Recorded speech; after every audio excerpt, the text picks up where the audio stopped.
So I think I found a way to go all the way down to the low E on a multi-chamber ocarina. It doesn't work on a single chamber ocarina, and that's because you actually use your right thumb. When you're on the first chamber, you move it over to the voicing of the first chamber and you cover it slightly, and then you can go down to the low G if you cover it just a tiny bit. And I kind of roll my thumb to cover more of the voicing, and the more that you cover it, the lower the note gets. Since you're not actually using the thumb hole for the second chamber, it's completely fine to just move it over. But on a single chamber ocarina, you obviously have to cover this hole or your note will go out of tune. So it's just not possible on a single chamber ocarina. And some multi-chamber ocarinas don't have a thumb hole at all. I think this is really useful when you have a piece of music that dips just below the range of the ocarina, so just below the low A. I know that sometimes I try to underblow to go down to the low G, but on this particular ocarina it doesn't work. I know that Tom said that he can do it on his Night by Noble triple. He can just lower his breath pressure and go down to the low G. On this particular ocarina, this is a jiggle triple, that's just not possible. But yeah, it's different for each ocarina, and I found that the construction of the voicing also is kind of important. Since the lip here is quite deep, the lip here above the voicing, it's really easy to cover part of the voicing without obstructing too much airflow. But yeah, it really depends on the construction of the ocarina. I don't think you can use this in super fast passages and just go from G to E to F on those low notes. It's really hard to be precise. I think it really will take some practice to do it consistently. But it's just useful when you just have to go down to those low notes. So if you're playing a song, yeah, I'm not sure what to play.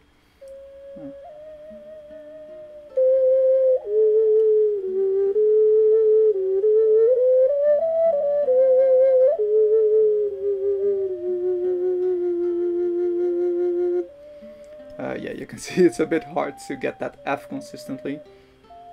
But yeah, it's really useful. I'm really happy because there are some songs that I want to play and it just goes below that A, and then I have to play one octave higher and it doesn't quite sound the way I like it to when you play it a whole octave higher. Yeah, I want to give you a better look of how I do this, but it's kind of difficult since it's on the bottom. So I'll try to show you, but it's kind of difficult.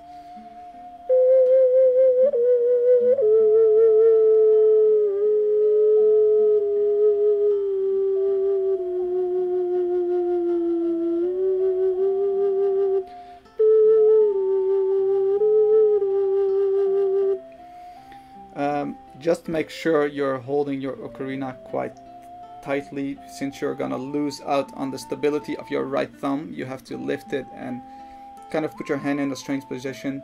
So please don't drop your precious ocarina because of me. I'll try to show you on some of the other triples that I have. This is actually a double. This is a forte double. It's a bit harder on this one. The ridge is quite deep, but it's also very smooth. It's kind of difficult to feel where you are. I rarely play this ocarina, so I'm not gonna play it in tune probably.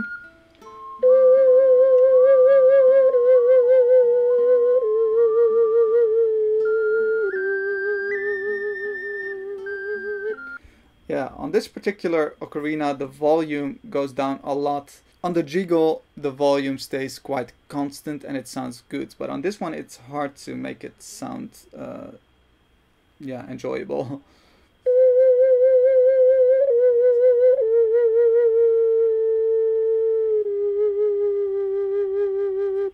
And it's much harder on this one, but I think that's because I'm just not used to this ocarina.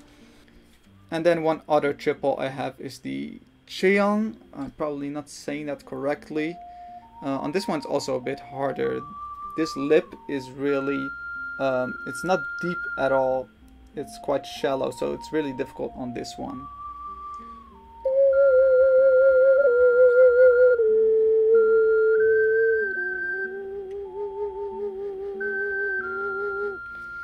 So yeah, the jiggle is definitely the best ocarina to do this. But I'm sure that there's other multi-chamber ocarinas that can use this. So yeah, I'm curious if someone can master this and play some fast passages with this technique. Yeah, post a link to your video, and I'm really curious what you guys can do.